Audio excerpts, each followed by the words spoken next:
warahmatullahi wabarakatuh. Waalaikumsalam warahmatullahi wabarakatuh. Alhamdulillahirabbil alamin. Pada kesempatan kali ini teman-teman bisa membersamai rekan kita yang akan melakukan penugasan. Sebelum kita mulai, mari kita mulai dengan belajar salam. Bismillahirrahmanirrahim. Saya mengucapkan terima kasih kepada teman-teman yang sudah hadir. Untuk mempercepat acara, saya langsung panggilkan narasumber kita yang super kece, Ibu Anissa Nur Awaliyah Amri. Silakan.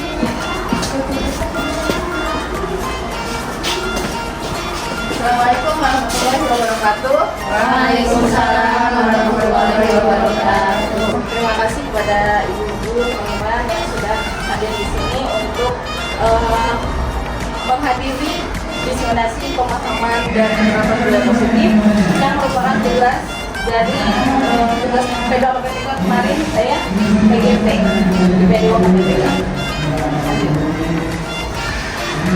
Semoga dari penyembasan ini ada ilmu baru yang kita dapatkan, yang tentunya saya di sini bukan untuk hanya untuk berbagi informasi dari apa yang saya dapatkan selama pelatihan di P2 KPTK.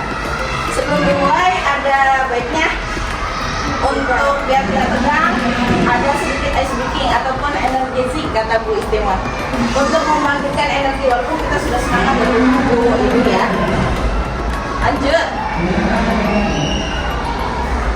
Konsepnya itu bumi itu bulat. Konsepnya bumi itu bulat. Ya, bumi itu bulat. Ingat. Lanjut, kita ke soal. Soalnya ini ada 3. Yang pertama dulu deh. 6 ditambah 6 berapa? 2. Kayaknya udah nggak tahu ini Pak. Coba lihat. Coba dilihat langsung. Slide selanjutnya. Iya. Benar. 6 tambah 6 2. Jangan lupa dikasih 2. Kenapa bisa 2? Ada yang benar. Pokoknya udah ini bulan. Ya lanjut. Pertanyaan kedua 28 ditambah 23 sama dengan berapa? 2. Jangan dulu di slide. Kenapa kok masih 2? Coba aja. Itu Bulat. Itu bulat. Yang ketiga 278 ditambah 36. 3.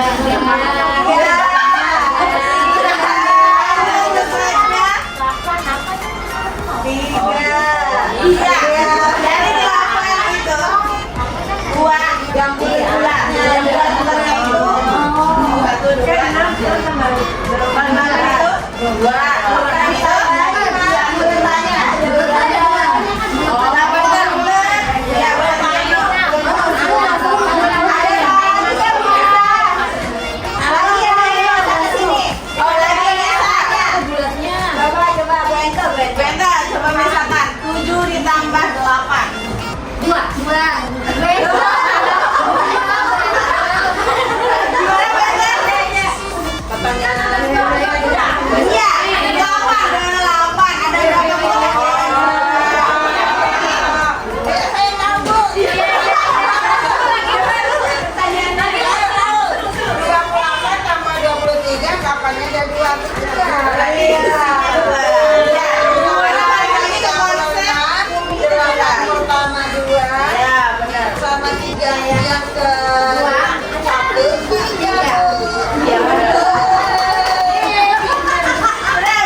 berarti ada yang fokus, ada yang belum, kayaknya ada yang udah nyambung, ada yang belum. Lagi Bu Nisa, satu lagi Bu Nisa. Lagi berarti. Iya. Bisa. 84 ditambah 85. 4. Bener.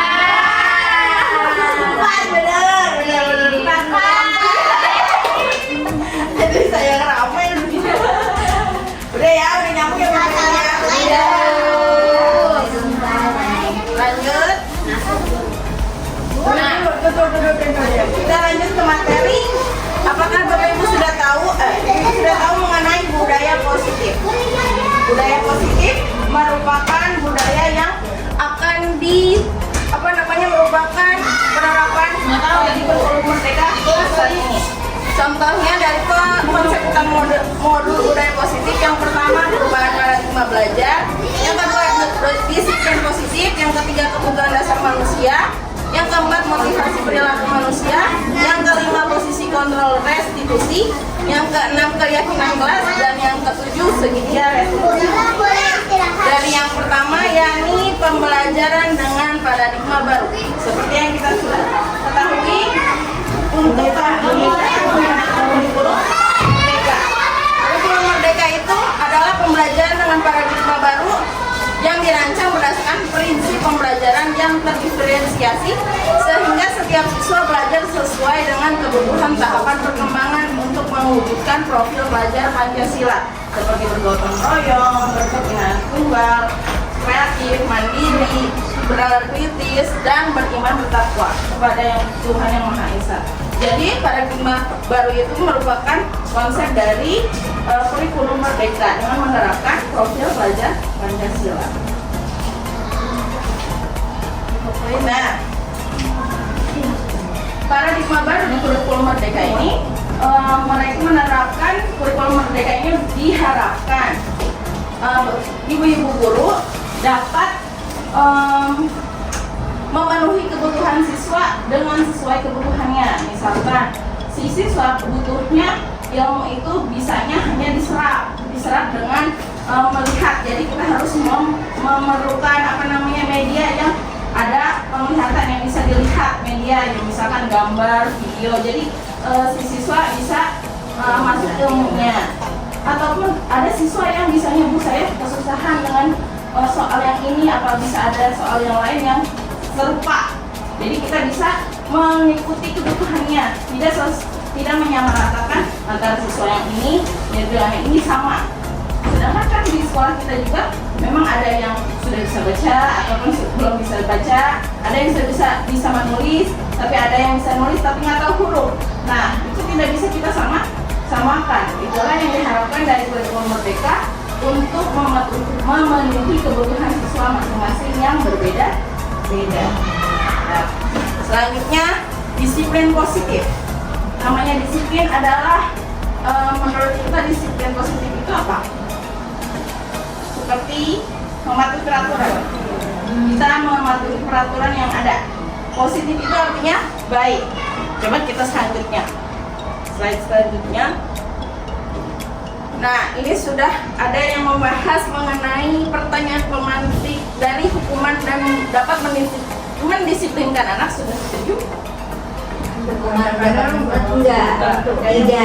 Tidak. Selanjutnya, memberi penghargaan dapat meningkatkan motivasi belajar anak. Sedikit. Guru harus mampu memberikan solusi untuk setiap siswa yang bermasalah. Harusnya. Ya, boleh lanjut. Nah, ini ada miskonsepsi. Miskonsepsi itu adalah suatu kesalahpahaman dari teori kontrol. Ibaratnya kalau misalkan teori kontrol itu kita dapat mengontrol orang. Apakah kita bisa mengontrol orang lain walaupun itu dia teman dekat kita? Tidak. Apakah kita bisa atau tidak mengontrol murid? Tidak. Sedikit. Terkadang kamu harus begini. Apakah murid mendengarkan? Belum tentu. Sedangkan kita mengontrol diri kita saja sulit, apalagi mengontrol orang lain. Nah, ilusi itu hanya semu, bayangan semu bahwa guru itu mengontrol murid, padahal itu suatu miskonsepsi. Padahal murid itu ada yang nurut hanya nurut saat itu saja, ataupun dia nurut hanya karena terpaksa. Itu hanya ilusi. Itu menurut siapa? Menurut Stephen R. Covey. Nanti ada selanjutnya. Yang kedua, ilusi bahwa semua penguatan positif, efektif, dan bermanfaat. Yang ketiga, ilusi bahwa kritik dan membuat orang merasa bersalah dapat menguatkan karakter. Jadi membuat orang merasa bersalah itu akan membangun kritik atau membangun menjadi lebih baik. Padahal tidak selalu memberikan kritik, membuat orang merasa bersalah tidak selalu membuat orang menjadi lebih baik. Itu hanya ilusi, hanya bayang-bayang semu. Yang terakhir, ilusi bahwa orang dewasa memiliki hak untuk memaksa. Tentang dewasa berarti ada hak untuk memaksa. Padahal setiap orang memiliki kepala yang memiliki pendapat yang berbeda-beda. Ya, selanjutnya. Nah, bagaimana seseorang bisa berubah dari paradigma stimulus respon kepada pendekatan teori kontrol? Bedanya stimulus respon dan teori kontrol. Stimulus itu kan memberikan rangsangan, respon itu timbal baliknya. Sedangkan kalau teori kontrol berarti kita mengontrol orang. Ibaratnya dengan segenggam tangan. Misalkan bisa dibuka, coba tangannya dibuka sama bila. Coba bisa gini. Nah, bisa terus dibuka. Nggak mau. Kan ibaratnya dengan menggenggam saja dibuka dengan paksa orang lain. Kalau kitanya tidak mau ya tetap saja tidak bisa. Ya, itu ibaratnya teori kontrol. Kalau bedanya apa nih? Menurut Stephen R. Covey, stimulus respon adalah kebutuhan kita sama. Tapi ternyata menurut teori kontrol, kebutuhan kita beda-beda. Menurut stimulus respon, semua orang melihat hal yang sama. Ternyata teori kontrol, setiap orang memiliki gambaran berbeda-beda. Menurut saya warna coklat itu sudah cakep. Tapi menurut Willa warna hijau itu cakep. Beda-beda. Menurut masing-masing punya selera masing-masing. Selanjutnya, kita mencoba mengubah orang agar berpandangan sama dengan kita. Tapi menurut teori kontrol, kita berusaha memahami pandangan orang lain tentang dunia. Jadi kalau teori kontrol lebih ke memahami orang lain. Tapi kalau misalkan stimulus respon itu lebih memaksa. Jadi memperkuat bahwa orang itu harus sama kayak kita. Kita mempunyai pendapat kayak gini, harusnya kayak gini juga. Ya. Perilaku buruk dilihat sebagai suatu kesalahan. Kalau dia udah melakukan buruk, udah aja salah terus, pasti dia salah terus. Padahal kalau menurut teori kontrol, semua perilaku memiliki tujuan. Si anak gendang. Padahal kenapa? Kita kalau misalkan kita tanya, itu saya bete. Itu adalah satu tujuan. Tujuannya kenapa bete? Dia gendang, gitu temannya. Padahal dia kesel. Ya, bisa jadi ya, karena setiap perilaku dia ada tujuannya. Jadi kita tidak bisa memvonis bahwa ini salah, ini benar. Lanjut.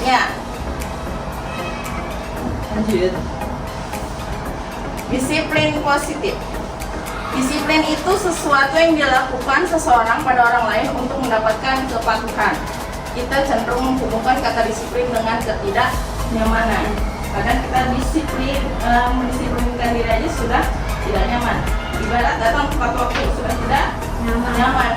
6:30 harus ada di sekolah. Kalau tidak biasa, tidak nyaman. Ya, karena tidak nyaman. Iya. Selanjutnya. Bisa.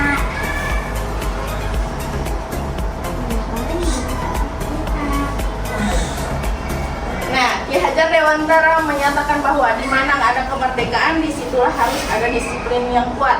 Disiplin bersifat self-disiplin, yaitu kita sendiri yang mewajibkan kita dengan sekeras-kerasnya. Tetapi itu sama saja, sebab jika kita tidak cakap melakukan self-disiplin, wajiblah penguasaan lain mendisiplinkan kita. Kalau kita tidak mendisiplinkan diri, berarti kita akan didisiplinkan oleh orang lain atau dengan peraturan yang ada. Misalkan kita tidak bisa hadir tepat waktu, maka kita akan ada peraturan yang harus ada hadir jam sekian. Itu adalah kita didisiplinkan oleh peraturan. Misalkan kita disiplin kalau naik motor harus pakai helm, harus bawa SIM, harus bawa KTP, persyaratan lengkap, pakai jaket. Kalau tidak seperti itu, nanti kalau ada teguran, ada polisi, berarti kita didisiplinkan oleh polisi. Ibaratnya seperti itu. Selanjutnya, disiplin positif. Sebagai pendidik, tujuan kita adalah menciptakan murid yang memiliki disiplin, sehingga mereka berperilaku mengacu kepada nilai kebajikan universal dan memiliki motivasi intrinsik atau dari dalam diri dalam perubahan perilaku ke arah yang lebih baik. Disiplin positif merupakan salah satu cara penerapan disiplin yang bertujuan untuk menumbuhkan kesadaran serta memberdayakan murid tanpa imbalan atau penghargaan, ancaman ataupun hukuman. Jadi mendisiplinkan murid itu, disiplin positif yang baik itu adalah menumbuhkan kesadaran tanpa adanya, awas kamu ya, tanpa adanya kamu kalau begini dapat ini penghargaan ataupun dapat hukuman. Kalau tidak begini kamu akan ada hukumannya. Nah, disiplin positif. Dilanjutin. Nah, kita sebagai manusia, murid manusia bukan? Ya, memiliki sama-sama kebutuhan dasar. Yang itu ada 5. Yang pertama, kebutuhan hidup seperti makan, minum, mandi, sandang, pangan, papan. Yang kedua, kasih sayang dan rasa diterima. Kita manusia, saya pun sendiri butuh disayangi, baik itu dari orang tua, dari saudara, dari teman, ibaratnya. Kita sebagai anak ya butuh kasih sayang dari orang tua. Rasa diterima, baik diterima di lingkungan sekitar ataupun di keluarga ataupun di lingkungan kerja, dan murid pun itu sama, punya rasa ingin disayangi tanpa didapatkan, ingin diterima. Oh, saya itu, kamu walaupun nggak bisa saya terima. Ya, kita sebagai guru kita menerima. Yang ketiga, penguasaan maksudnya misalkan kita membentuk keyakinan kelas kita melempar lagi keyakinan kelas, kita sepakatan kelas, kita di kelas mau kayak gimana, jaga kebersihan, berarti oke, kamu maju jaga kebersihan tulis apa lagi. Jadi memberikan kepercayaan, penguasaan dan dalam dirinya kita memberikan kepercayaan kepadamu. Maunya murid itu seperti apa penguasaan, jadi bisa mengendalikan dirinya sendiri. Yang keempat, kebebasan. Si murid juga ataupun diri kita juga pengen ada kebebasan. Contohnya kita berpendapat didengar, karena si murid juga maunya, Bu, kalau belajar jangan begini-begini, itu kebebasan. Dia mengungkapkan kebebasan berpendapat. Dia nggak suka belajar yang kayak gini, yang kayak gitu, beda-beda. Yang kelima adalah kesenangan. Mereka tuh di sekolah butuh kesenangan. Dan kalau di sekolah manyun, malah kesel, malah ilmunya tidak masuk. Dan di rumah tidak masuk ilmunya ya. Jadi kalau ke sekolah tambah tidak masuk, malah tidak mau, jatuhnya tidak mau sekolah. Nah, itu adalah emang kebutuhan dasar manusia. Bukan hanya orang dewasa saja, melainkan murid juga butuh semuanya yang ada 5 ini. Kita butuh kebutuhan hidup, udah pasti. Makan 2 jam selang aja sudah lapar. Ibarat seharian tidak mandi aja sudah gatel. Seharian tidak tidur saja sudah ngantuk. Iya, sama. Yang kedua, kasih sayang. Kita semua ingin disayangi dan semua ingin diterima. Terus yang selanjutnya, motivasi perilaku manusia. Motivasi itu adalah dorongan yang timbul pada diri sendiri seseorang secara sadar atau tidak sadar untuk melakukan suatu tindakan dengan tujuan tertentu. Nah, motivasi itu ada berapa?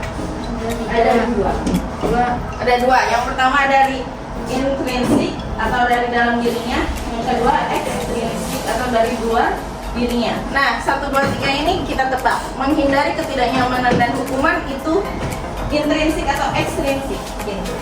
Intrinsik. Contohnya, murid melakukan disiplin diri karena takut dihukum. Ini adalah tingkatan terendah dari motivasi perilaku manusia. Jadi kalau misalkan nggak begitu, nanti dihukum. Ekstrinsik ya. Yang kedua, untuk mendapatkan imbalan atau penghargaan diri dari orang lain. Murid melakukan disiplin karena ia menginginkan imbalan. Merupakan motivasi ini 1 tingkat di atas motivasi yang pertama. Ekstrinsik atau intrinsik? Ekstrinsik. Mengharapkan imbalan. Iya, mengharapkan imbalan ataupun pujian. Yang ketiga, untuk menjadi orang yang mereka inginkan dan menghargai diri sendiri dengan nilai yang mereka percaya. Ekstrinsik, intrinsik? Intrinsik, karena di dalam dirinya ada rasa ingin menghargai diri sendiri. Jadi dia melakukan, misalkan datang tepat waktu, saya harus disiplin, emang kesadaran diri saya sendiri. Nah, itu motivasi intrinsik. Murid melakukan disiplin diri karena sadar akan nilai kebajikan. Ini adalah motivasi yang akan membuat seseorang memiliki disiplin positif. Selanjutnya, Nah, ini adalah konsepsi disiplin dengan identitas gagal. Ini yang gagal biar ada hukuman, adanya hukuman dan adanya penghargaan. Kok penghargaan termasuk?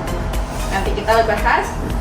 Hukuman biasanya itu menyakitkan, tidak nyaman, merasa membuat murid takut, memaksa murid menyembunyikan kesalahan, murid menjadi rendah diri. Misalkan dalam pelajaran agama, kalau misalkan tidak hadir dalam pelajaran agama, hukumannya membersihkan WC. Itu sedikit memaksa. Terus murid takut tidak? Takut. Yang kedua, tidak nyaman tidak? Tidak nyaman. Terus memaksa sudah pasti. Dan murid menyembunyikan kesalahan. Kalau ketahuan kesalahannya lagi, bakal dia bohong karena takut dihukum. Sedangkan kalau penghargaan kenapa tidak efektif? Misalkan tidak efektif, merusak hubungan, mematikan kreativitas, menghukum dengan sistem ranking, merampas hak menghargai diri. Jadi kenapa ranking dihapuskan? Karena dengan adanya ranking, si siswa itu menjadi ambisius. Kenapa ambisius? Adanya ambisius karena ada yang memicu. Kalau misalkan kalau emang udah anaknya ambisius, pertama kita pakai ranking. Jadi anaknya makin ambisius. Kalau misalkan nggak ngerjain PR nih, gimana caranya? Pokoknya harus ngerjain PR, harus dapat 100. Jadi nyontek apa terserah. Jadinya pengen mengharapkan ranking 1. Makanya kenapa sistem ranking dihapus. Selanjutnya, kemudian konsep disiplin dengan identitas sukses. Hukuman diganti dengan konsekuensi dan penghargaan diganti dengan restitusi. Boleh? Emang tidak boleh adanya penghargaan? Boleh. Lanjut, konsekuensi itu penguatan jangka pendek, perlunya monitoring berkelanjutan. Konsekuensi itu adanya stimulus respon, murid menjadi mematuhi peraturan dan kehilangan waktu untuk merenungi kesalahan. Misalkan di pelajaran PJOK tidak membawa baju olahraga ataupun malas, hukumannya adalah push up 10 kali. Sesuai atau tidak? Konsekuensi atau hukuman? Sesuai, berarti itu konsekuensi. Ataupun misalkan contohnya terlambat datang ke sekolah, jadi harus lari 10 kali lapangan. Hukuman atau konsekuensi? Hukuman karena tidak sesuai. Kalau misalkan di pelajaran agama tidak mengerjakan tugas agama, berarti harus hafalan. Berarti konsekuensi atau hukuman? Konsekuensi. Jadi bisa dibedakan ya konsekuensi dan hukuman. Kalau hukuman adanya secara mendadak, kamu harus begini, harus begitu, harus begitu. Kalau konsekuensi yang sesuai, yang kira-kira dimampukan. Iya. Jangan kita tidak mengerjakan PR, anak murid langsung suruh bersihin WC. Selanjutnya, restitusi. Restitusi, murid bertanggung jawab untuk perilakunya. Fokus pada pemecahan masalah jangka panjang, murid menghormati dirinya dan orang lain. Terus teori kontrol, dirinya memegang kontrol, murid bersemangat memperbaiki kesalahan. Kalau restitusi nanti ada bahasannya selanjutnya. Lanjut. Nah, restitusi adalah proses menciptakan kondisi bagi murid untuk memperbaiki kesalahan mereka sehingga mereka bisa kembali kepada kelompok mereka dengan kesalahan yang lebih kuat. Ciri-ciri dari restitusi adalah yang pertama, bukan menebus kesalahan. Yang kedua, memperbaiki hubungan. Yang ketiga, tawaran bukan paksaan. Yang keempat, menuntun untuk melihat ke dalam diri. Yang kelima, mencari kebutuhan dasar yang mendasari tindakan. Yang keenam, menguatkan dan fokus pada solusi. Selanjutnya, nah ini adalah perbedaan dari contoh kasus siswa yang tidak mengerjakan PR. Kalau ada siswa yang tidak mengerjakan PR, hukumannya guru menghukum berdiri di depan kelas atau menulis di buku bertulis berjanji tidak lupa mengerjakan PR sebanyak 100 kali. Itu ada satu hukuman. guru menjadi marah dan murid menjadi takut. Kalau konsekuensi, guru memberikan konsekuensi untuk mengerjakan PR pada jam istirahat. Itu jatuhnya si guru menjadi tegas dan siswa menghormati guru. Sedangkan kalau restitusi, guru menanyakan keyakinan kelas, kesepakatan kelasnya seperti apa, atau menanyakan diri dan membantu siswa menyelesaikan masalahnya. Ditanyakan, kenapa nggak ngerjain PR, kesepakatan kita kayak gimana, kalau nggak ngerjain PR kayak gimana jadinya guru terbuka dan siswa menghormati dirinya dan orang lain. Kalau menggunakan restitusi, jadi si siswa menghormati gurunya dan si siswa menghormati dirinya sendiri. Lanjut. Ada 5 posisi kontrol restitusi. Kita sebagai pendidik termasuk yang mana? Penghukum, pembuat merasa bersalah, teman ataupun pemantau ataupun manajer. Bedanya apa? Penghukum. Lanjut. Nah, penghukum ini ada contoh penerapan 5 posisi kontrol dari kasus siswa yang datang terlambat. Kita yang mana? Silahkan refleksi diri. Kalau penghukum, kita pasti ngomong kamu selalu aja terlambat, selalu datang terakhir, selalu datang terakhir. Itu adalah penghukum. Kalau tipe yang pembuat merasa bersalah, kamu gimana ya? Kamu kan udah janji sama ibu nggak terlambat lagi. Nah, kita kadang-kadang semuanya ada kecuali manajer kayaknya. Yang ketiga, kalau kita jadi teman, guru menjadi teman, ya udah kali ini nggak apa-apa. Nah, itu menjadi teman. Yang kelima,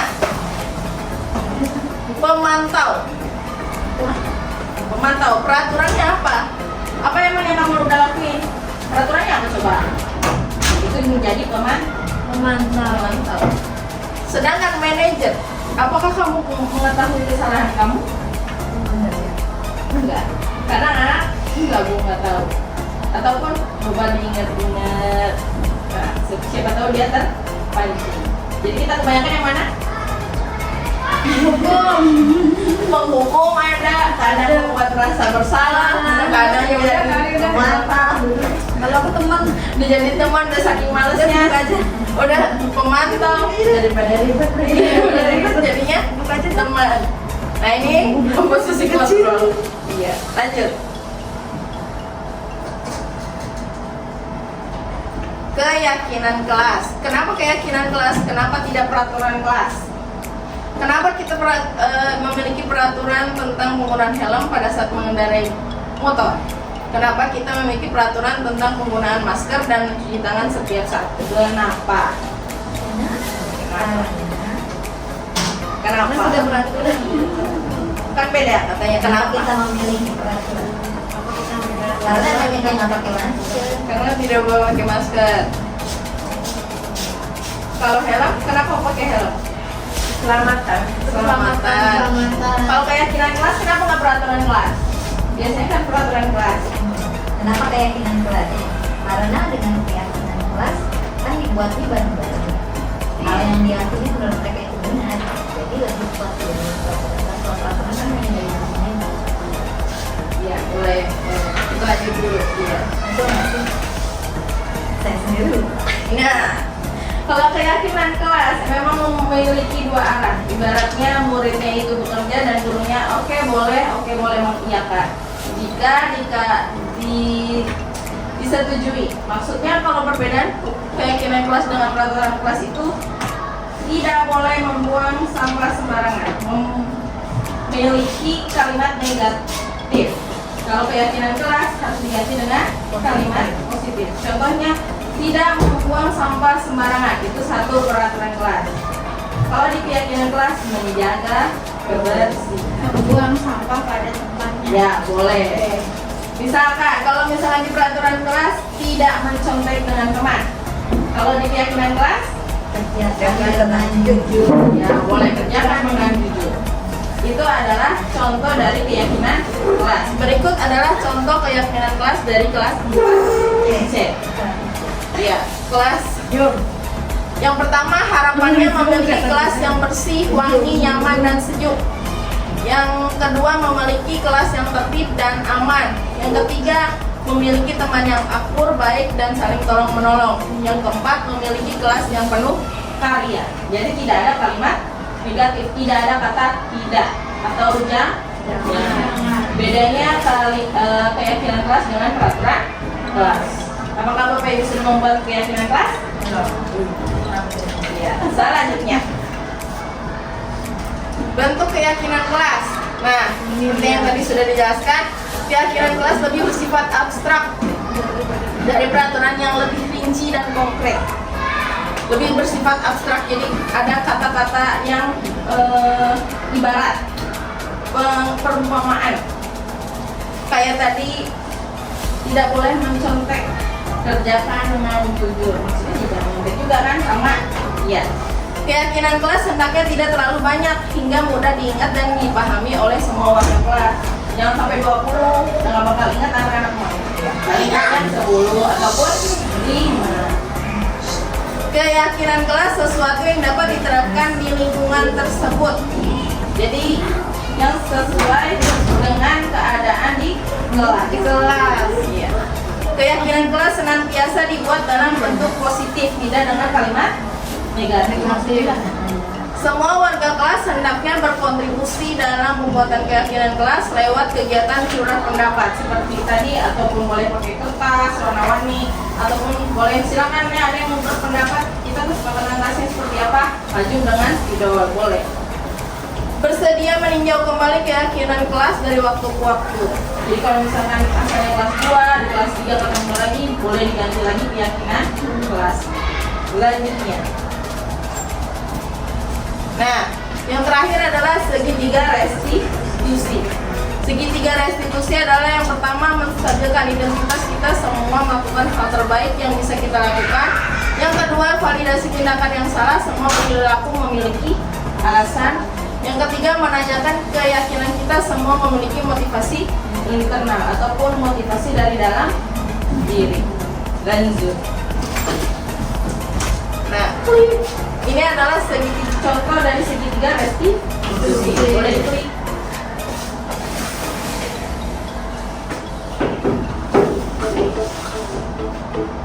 Segitiga restitusi ini merupakan warahmatullahi wabarakatuh. dari kelompok 5 yang membahas mengenai segitiga restitusi, yaitu Dari kasus anak yang ini adalah ketua OSIS, ketua terlambat dana yang merupakan siswa yang sangat aktif dan rajin. anak yang Ini OSIS yang saya terlambat. Bu Syifa, wali kelas Armi, membuat laporan keterlambatan Armi dari guru di kelas. Syifa merasa perlu untuk mencari tahu lebih jelas mengapa Armi sehingga terlambat akhir-akhir ini. Bu Syifa memanggil Armi ke ruangannya dan mulai bertanya mengapa Armi sehingga terlambat. Armi pun bercerita bahwa saat ini dia sering begadang karena menonton pertandingan bola yang disiarkan pada TV. Waalaikumsalam. ini adalah contoh anaknya Armi yang ketua OSIS dan selalu datang terlambat. Aku tahu kenapa ini kamu ke kantor. Menstabilkan identitas. Jadinya si murid ditanya apakah dia tahu kesalahannya apa.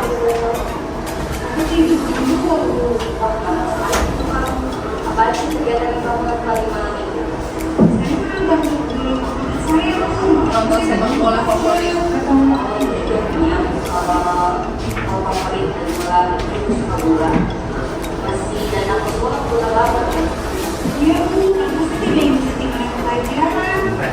Dapat kamu itu kira-kira sudah menceritakan keyakinan kamu. Yang kedua, validasi tindakan yang salah.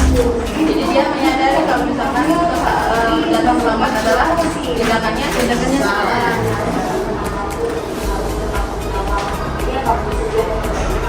Selanjutnya dia menanyakan keyakinan apakah perbuatannya itu salah ataupun benar. Itu adalah yang ketiga dari segitiga restitusi, menanyakan keyakinan. Jadi dengan segitiga restitusi, si anak menjadi lebih sadar dalam dirinya. Ibarat segitiga restitusi merupakan memanggil agar si siswa memiliki kesadaran diri bahwa kesalahan yang dilakukan itu adalah perbuatan yang memang salah. Jadi bisa memperbaiki dari dalam dirinya sendiri. Tidak kita sebagai guru tidak langsung memvonis bahwa dia itu salah. Karena setiap perilaku balik lagi ada salah alasannya setiap perilaku. Dia menunjukkan kesukaannya. Dia nonton bola, tapi dia masih tetap datang ke sini. Kita arti dan bersifat dari sama refleksi bahwa seorang guru ada baiknya menanyakan alasan mengapa siswa tersebut melakukan kesalahan sehingga kita sebagai guru tidak mencap kesalahan siswa tersebut. Itu saja yang dapat kami sampaikan dari Berikut contoh dari segi 3. Yang pertama adalah menstabilkan identitas, yang kedua adalah validasi tindakannya bahwa dia salah, yang ketiga adalah menanyakan keyakinan bahwa perbuatannya salah ataupun benar. Maksudnya itu.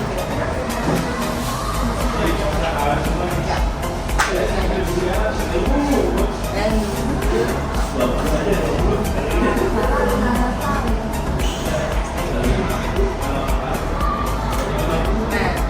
dari standar pendidikan nasional dalam penerapan program disiplin positif, hendaknya guru memiliki standar kepribadian profesional dan sosial yang baik, di mana guru mampu berefleksi pada posisi kontrolnya saat ini bagaimana perjalanan dirinya sebagai seorang among. Kita among ataupun kita menjadi posisi manajer. Jadi di antara 5 apa aja itu tadi? Mantap. Teman, terus manajer, terus pembuat rasa bersalah. Jadi yang harusnya itu kita menjadikan diri kita menjadi posisi manajer yang menentukan murid kita menjadi insan dan mandiri, merdeka dan bertanggung jawab. Itu adalah standar pendidikan nasional. Selanjutnya. Lanjut ke sesi tanya jawab. Apa ada yang ingin tanya? Ini acara apa? Bahasa saya tanya di bahasa deskripsi. Apa yang nanya? Kalau tidak ada apa? yang meminta kan posisi kontrol yang diharapkan itu menjadi seorang manajer. Tipsnya apa? Tips manajer. Ada nggak tips supaya kita bisa jadi seorang manajer di kelas? Tips manajer di kelas kan tadi tips manajer itu contohnya menanyakan apa yang dia lakukan, apa dia sadar. Contoh tips menjadi manajer itu tidak langsung memvonis anak akan kesalahannya. Terus kita lebih care membuat aware kepada anak-anak, memberikan kesadaran apa yang mau berbuat. Terus kita lebih peduli kepada si anak. Berarti menerapkan restitusi ya? Iya, boleh menerapkan restitusi. Boleh nggak ditambah? Ditambah Ngayom. iya, boleh. Iya, lanjut. Terima kasih.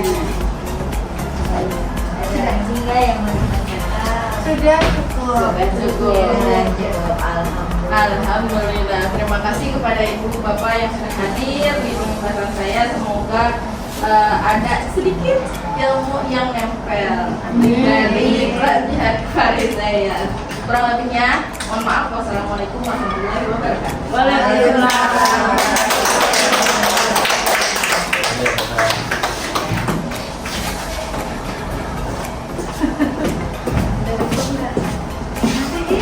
Alhamdulillah ya teman-teman ya, luar biasa ibu kece kita, Ibu Anissa Awaliyah Amri, guru agama yang muda tapi sudah bisa mendefinisikan budaya positif ke kita semua.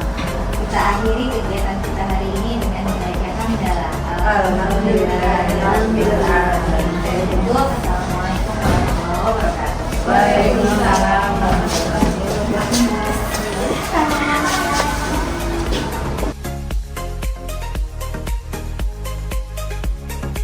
Assalamualaikum warahmatullahi wabarakatuh. Saya Bu Faurita dari SDN Rawabuan 01 Pagi. Dari pengibasan yang telah dipaparkan Bu Anissa, saya menjadi lebih memahami bahwa kita, terkhususnya saya selaku pendidik, seharusnya dapat memposisikan diri menjadi seorang manajer untuk murid-murid dengan berperan menjadi manajer yang bijak, yang memahami murid-murid dengan mengayominya yang apabila membuat kesalahan dapat memberikan solusi tanpa menimbulkan rasa tidak nyaman pada diri peserta didik, yakni dengan menerapkan segitiga restitusi. Demikian umpan balik yang saya berikan. Harapannya dari pengibasan yang dipaparkan dapat diterapkan di dunia pendidikan, khususnya SDN Rawabuaya 01. Salam guru hebat. Wassalamualaikum warahmatullahi wabarakatuh.